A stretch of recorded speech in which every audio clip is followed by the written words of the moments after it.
Hey yo interneters, welcome back to another pen spinning video. And so for today's video, or this week video at least, I had planned to actually learn the bakfall as a power move, but I couldn't learn it in time, and so I had like a day left to get ready to make a video for you, but I wasn't able to learn the bakfall in time. So I was freaking out, like what move can I learn so that I could actually get a video out for you guys this week. And so I was like, oh my goodness, I'm not like, what's the easy trick? And so I went back to the suggestions list and I saw one of these suggestions, which was the reverse charge, and I totally forgot about this pin trick. And this pin trick suggestion was months ago. Now I'm learning it just so I could get a video out for you. And I was thinking like this video is gonna be kind of hard because the reverse charge is just very similar to the regular charge that I made. It will be a very similar video, and I'm like, how can I actually make it slightly different?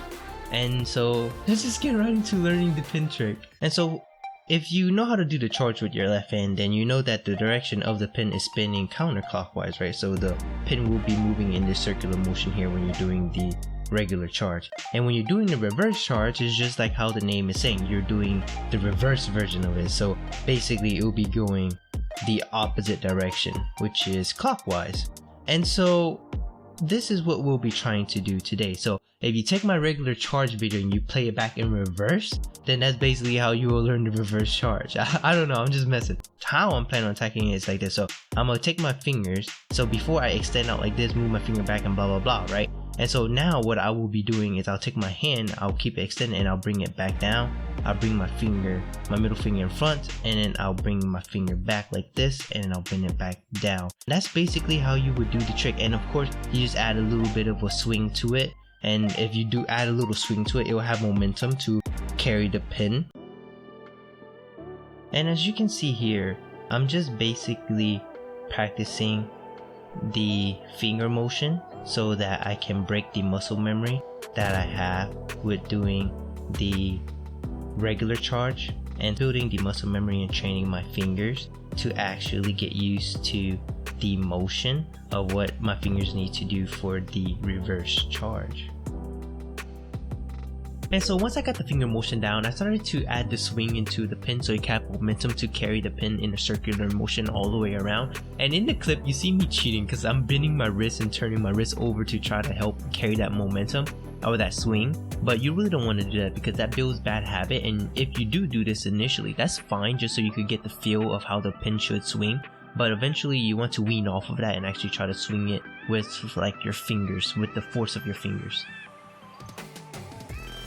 And once I got the swing and the finger motion down, I started to try to combine all of these together just so I could have one fluid motion. And once you get that cohesiveness going, it will be able to do a charge. And so in this clip, I was able to do a charge, but it was still a very sloppy charge, and I continued to practice a lot more after this. And so once I got the reverse charge down, at least just one of them so far, I started to slowly increment one more to the first one I learned. And so I'll be able to do 2 reverse charge back to back, and then slowly add 3, and then 4, and then 5. And next thing you know, once you start slowly incrementing all of these stuff up, it will become a continuous reverse charge. And so I was able to do this. It took me roughly about an hour, and I didn't drop how many times I count, because I just feel like it will be very similar to the charge that I've learned, which it's I would say is close to the time frame, and I would say the drop is about similar. Once I got the continuous down, I noticed that I didn't suffer any problems like I did with the regular charge. Sometimes when you're doing the reverse charge, the pin will go on one far part of the pin, or it will go on the other side of the pin. And so I have a solution on how I resolve that in my charge video, so I'll leave a link up here for you to click for you to see how I resolve those issues. And it will be very similar to apply with the reverse charge too. At least that's how I feel. But in this case, I didn't encounter that problem at all. And so because of that, I took the challenge on to see how fast I can spin the charge. And so I wanted to do the continuous charge, but I want to see how fast I can go. That would be something fun, that would be something challenging for me. And so yeah, here's how it went.